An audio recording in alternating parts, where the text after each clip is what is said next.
Hey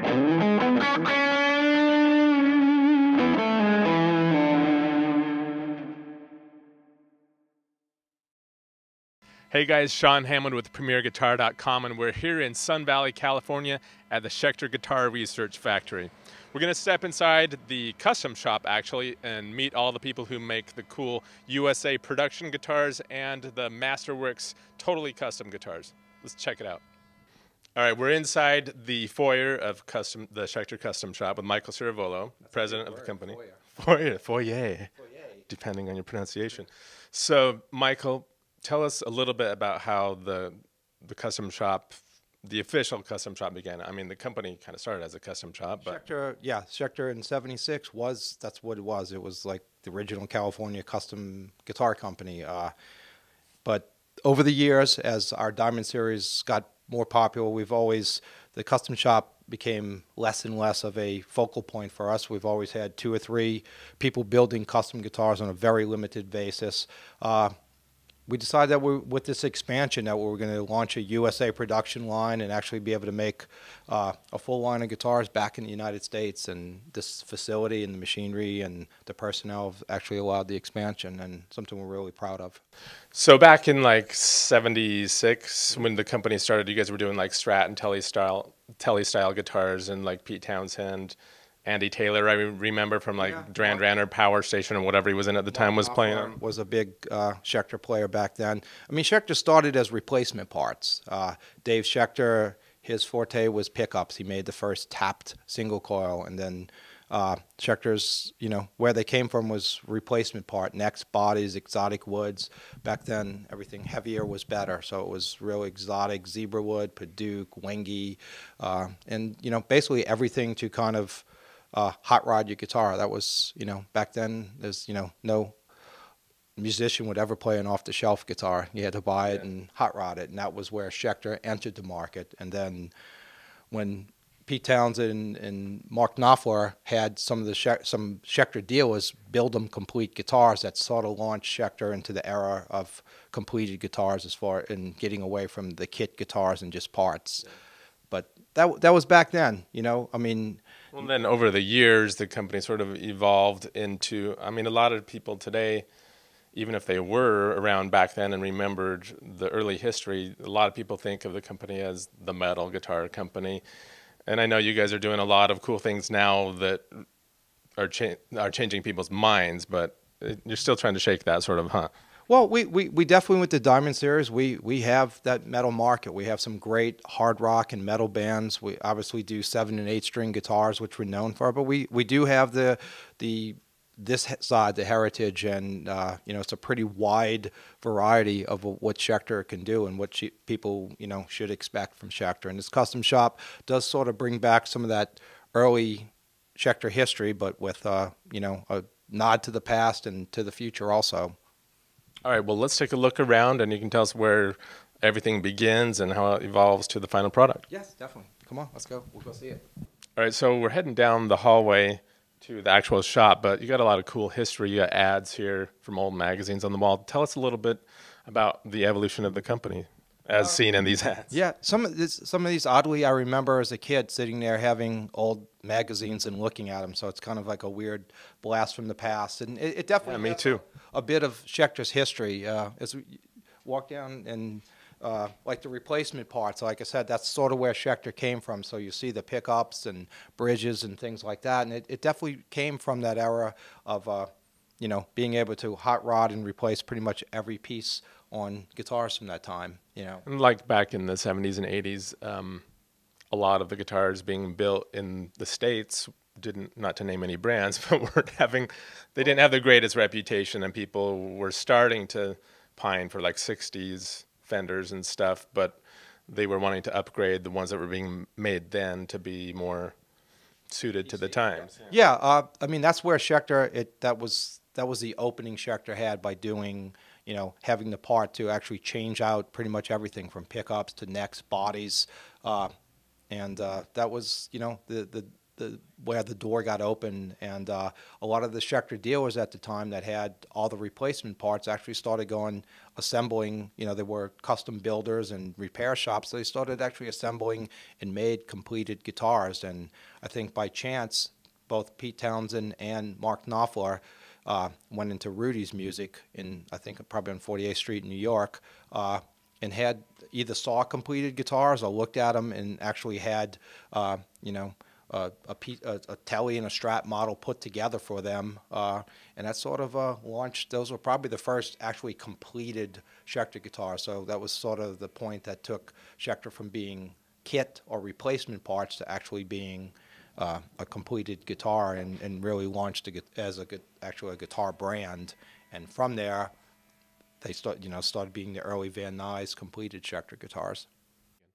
So the company started in Van Nuys, but it's moved around a little bit, Hollywood, and it was in Dallas for a while. Yeah, I like a lot of the guitar companies from the 70s and early 80s that, you know, they changed ownership, they, you know, got popular, then quality kind of suffered. And, you know, honestly, Schecter, when the Schecter moved to Dallas, the quality kind of, you know, hit rock bottom. You know, I think, you know, Schecter wasn't the only guitar company from that time that went from being popular to kind of, you know, dropping. And, you know, it took a bit to resurrect it. You know, I was fortunate when our owner purchased the company. I think Mr. Shibuya bought Schecter, the Schecter name, in '87, moved it back to California, and actually allowed it to sort of grow again from, you know, an infant stage, and that, you know, and look where it is now.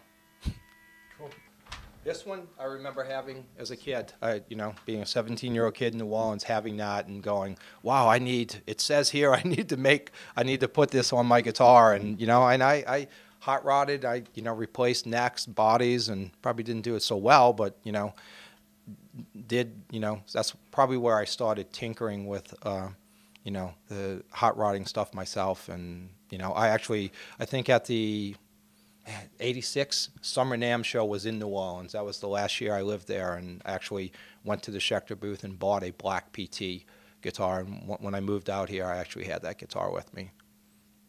Yeah, back in the day, I remember this one. I always thought this was a pretty clever ad for the, you know, the guys back then. It was playing up on that whole Tommy Pinball Wizard thing, and had the guitar that Pete was using. I think there was even a version of this ad that said, "Who plays this one?" And, you know, I think it even had a British Union Jack flag draped over it. So I look at some of them and go, wow, cheesy, but that one was actually kind of cool. All right, guys, so we're going to head into the shop. Please keep the door closed. Yeah, a lot of wood and a lot of debauchery happening here. But actually, this is I think what you'll find in here is a very cool throwback from old school woodworking, something like a real great cross between 70s and modern. Old machinery and a couple of high-tech, you know, Haas CNC machines kind of meeting together in a cool. Let's check it out. Agglomeration. Okay, so we're standing in front of racks of wood here, the raw wood. Michael, we've got William here, right? Tell us a little bit about William's job and what his responsibilities are. William is sort of the general manager now of the custom shop. He used to oversee Diamond Series production, but as we branched into this, we brought Will over because he's, you know, he's a home guitar builder. He has a good knowledge of wood and everything that kind of goes into this, and kind of his job is sort of tied together all the facets and keep people on a schedule and purchase and all the fun and sometimes not so fun stuff of kind of keeping things when you have a crack in the whip. Yeah, and have a deadline and things like that. So he's kind of the glue, if you will, of the custom shop. Okay, so William, you said you've been here like 8 years before you came to the custom shop? Been with the company for 10 years, and as Mike said, worked with Diamond Series, did production, we did setup, managed the room over there. Mike needed help over here with the guy, because it's a small group of guys. I'm helping out with ordering, which is what we're standing in front of right now. Wood is one of our key things that we've got to be, you know, on top of. So yeah, I've been here over here at the custom shop for almost a year now, and helping out. It's, you know, everything like you said, from scheduling, production schedule, payroll, all the kind of things that Everybody else is actually building guitars, and I'm the guy over here kind of. A lot of multitasking. Exactly. We're all multitasking. Yeah, same with us. We know. So what we're looking at and standing in front of right now, just a small selection of what we have. Primarily our cores of our bodies are going to be swamp ash. We've got alder blanks here. There's some mahogany ones behind them. So these are going to be our cores. We'll go over in a second and talk to John about what we do with these once we take these off the rack. Most of the bodies two-piece bodies? Most are two-piece bodies, that's correct. They're usually center joined, and occasionally we'll have a one-piece body, but most of the time, if you go back in the old school days, that's what they use. Sometimes three-piece bodies, but we pretty much stick to two. And do a lot of them have like a cap, a more figured wood cap, exactly. Or is it just? They do. There's a few, depending on the model, they would either have a 1/4-inch top, exactly right there. The carved top models are going to have 3/4-inch tops that we start with. We do everything in house. We've got neck blanks down here, quarter sawn maple, flat sawn maple, depending on the model. There's some mahogany over here that we use for our Hollywood Classics, for our set neck models. And then there's fretboards tucked in back in there. So, you know, a small selection, but we keep everything we need on hand and try to keep extras so that we have time for the wood to season here in-house as well.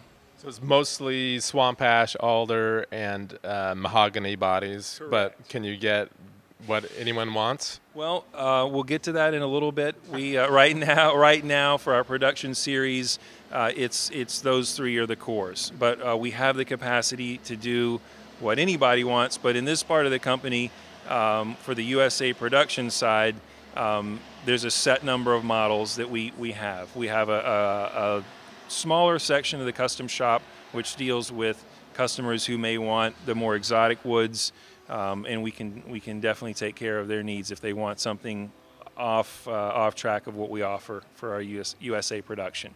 All right, so at this point, it's probably a good time to differentiate what you guys do in this shop versus the more mainstream lines of Schecter that people are a little more familiar with. Well, our Diamond Series guitars, which we came out with in 1997, are made mostly in South Korea. We use the same factory we've had there since '97. The custom shop is actually broken into two sort of divisions. The USA production, which William was going through the wood with, is basically a USA line that we're doing that does have distinct models. Being production friendly, we do have to limit somewhat of the specs. Like you can get, this is the model, you can get it AB with A, B, or C option in these colors, this choice of, you know, fingerboard. A few options to make it where we can sort of make them in be efficient. Yeah, it's efficient. Right now we make about 40 USA production models a month. Those start on the CNC machines, which we'll get to, and then, you know, have all the hand assembly, fretting, and everything. And then so that's what William was talking about, where it's mainly mahogany or swamp ash or alder bodies. Those are the standard options for bodies, but if it's custom, you can get anything. Yeah, we have Masterworks, which is the total hand-built guitar. There's, you know, our moniker on that is the exotic to extreme. So we've done everything from double neck 8 strings to semi-hollows to, you know, 30-fret guitars. I mean, that is for the person who knows exactly what they want. Ornate inlays, you know, anything that's different, a true custom. Like, this is what I want, we can build it. That's done. Basically, that guitar goes from our master luthier to the painter to assembly. That's all that touched that guitar. The USA production, again, being efficient, is you do have to limit some of the options, and as we branch out, we will probably add more models. This year at NAMM, we're adding 3 new shapes, new models to that, and we'll sort of branch out, so add a few more features, anything to kind of keep it in that goal. Our goal is to be able to do 60 of those a month, and probably at the end of this year we'll reach that. So that makes sense to distinguish between a USA production line and custom. Obviously, you can have more options for custom. Can you talk a little bit about how the process of ordering a custom guitar works? Do people sometimes fly in to talk to you and like tell you every little detail, maybe bring a guitar that they like the neck profile on, or do you mostly interact on the phone or email or all of the above? Or? Yeah, it's probably has been done all the ways. If someone's local and we're building a guitar from them, yeah, they've brought in and we'll measure the neck, we'll, and duplicate that if they want to feel, the feel of something they have vintage and don't want to take it out on the road. We'll do that. I mean, there is a custom order form that someone can download and bring. We have a select group of dealers that can deal with the person that, to help guide that person through getting their custom guitar, to try to make sure it's right, and you try to really leave nothing to chance. If it's graphic, I want it like this, I want it to feel, a certain way, and a lot of times they're describing in, a term that you have to kind of translate into actual, because the last thing you want is that buyer's remorse. Like, here it is, I really thought it was going to be. I think we do really good at it. We have a nice core of dealers that does know how to deal with that clientele base. So, I mean, what are the extremes? Like, I mean, you probably have people who are like, hey, when they think of custom, they're like, I know the color I want, I know the woods I want, I know the binding and inlays and all that. But then there's the guys who are just to the nth degree on details. Like, I really like how there's sort of a little divot in my neck at the, first through third frets because it's played so much there. Can you guys measure down to that detail and duplicate that kind of stuff, or? Yeah, if they bring that, when it's that out, we'll demand that if it's duplicating something that they already have, we try to have it where, have that in here as opposed to being described, because but you can do that. But I mean, as far as the extreme custom options, as people want scalloping, it's usually a graphic, some painting that they want, and you have to go through, well, can we actually get clearance to actually duplicate this? Usually a lot of it's fancy inlay, I want my name here, I want my wife's picture, stuff like that. And like I said, some of them is the extreme designs. You'll see at this NAMM show, we have a double neck that is 8-string on top, 6-string with a Floyd on the bottom, and it's painted in a really cool, like, lowrider orange with some pinstriping. So, I mean, I like to think there's not much that we can't do on that part. But, as far as production to do it, I think we got a really great selection of body styles and options to have a great working man's USA-made guitar. Cool. Well, thanks for differentiating that stuff. Let's go take a look at the next step.